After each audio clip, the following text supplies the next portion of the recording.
Welcome back to the CoolFigurez channel. I'm your host, Jesse the Bat Madrigal, aka the Buff Collector. The information on the channel is intended for adult collectors and not children. And today we are going to be taking a look at the McFarlane Toys DCMultiverse, the Batman statue. So there are two versions of this statue. Well, I say two versions, but they're slightly different and tweaked in different ways. In fact, I will be doing a comparison video between these two statues, so stay tuned for that. But this time we're taking a look at the standard version. So there is a gold label version, which is actually based off the comic drawn image that Jim Lee did for the promotional work for the Batman movie, I think in 2021, for that first DC fandom event, to help promote and get people excited for it. So that gold label version is based off that image. Here we get the actual Robert Pattinson Batman right here in the statue. So super cool.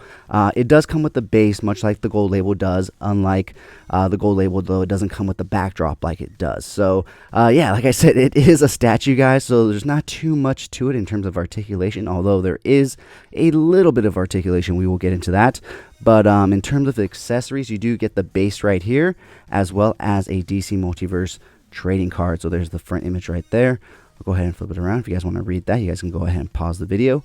But essentially, that's all you get with this guy. Like I said, he is a statue, not a action figure, so you don't need a bunch of accessories. But the thing I do like about this statue is that we get a nice close-up look at his suit and armor and all the interesting stuff that he has on his belt. I find it interesting how these were a big wonder to everybody, like, oh, when's he going to use them? And even a Funko Pop shows him using them. Yet in the movie, he actually never uses this wrist gauntlet stuff or darts, whatever he has in there. I guess I'm right in not knowing because we never saw him use it. So yeah, but that's pretty cool that we get a nice closer look at that. I like how his belt was actually kind of similar to like a policeman's belt, like the leather pouches and everything. The belt itself really looked like a police belt that, policemen wear in order to have all these intricate pockets and stuff like that, because that's what those belts are made for. And with this being a somewhat grounded in real world Batman, that was pretty damn cool. And here you do have the grapnel gun, which he also never uses in the film. He uses the ones that slide up from his hands and his wrists, and as you'll see right now, he does have a little bit of articulation, and you'll see the rail right there for that, but he never actually uses the hip holstered one, so that's interesting as well. So yeah, all in all, this is a beautiful statue. It is PVC, so you don't have to worry about it falling and breaking. The cape looks phenomenal on it. I mean, just look at the way it lays and the way it shines.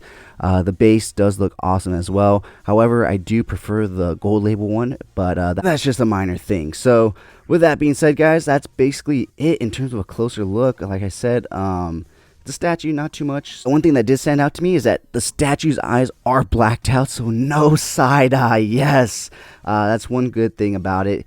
But other than that, guys, let's go ahead and move on into articulation. So his head will not move. That's one thing that I wish would swivel right to left. However, you do get some articulation in the arms themselves. They'll go up that high. They'll go back like that. They'll go up that high on this side. You can make it look like he's about to throw it, or you can make it look like he's pulling it out and he's getting ready to throw it. You do have a swivel at the wrist right there, as well as the swivel at the wrist right there. And that's essentially it. That's all you get in terms of articulation. So yeah, guys, it's a statue with a little bit of movement. I guess you can pose him up however which way you want, make him look like he's just about to fucking fly off that ledge right there. Or you can put this one hand up, make it look a little more in motion. Like I said, you can put this up. Let's see, right there.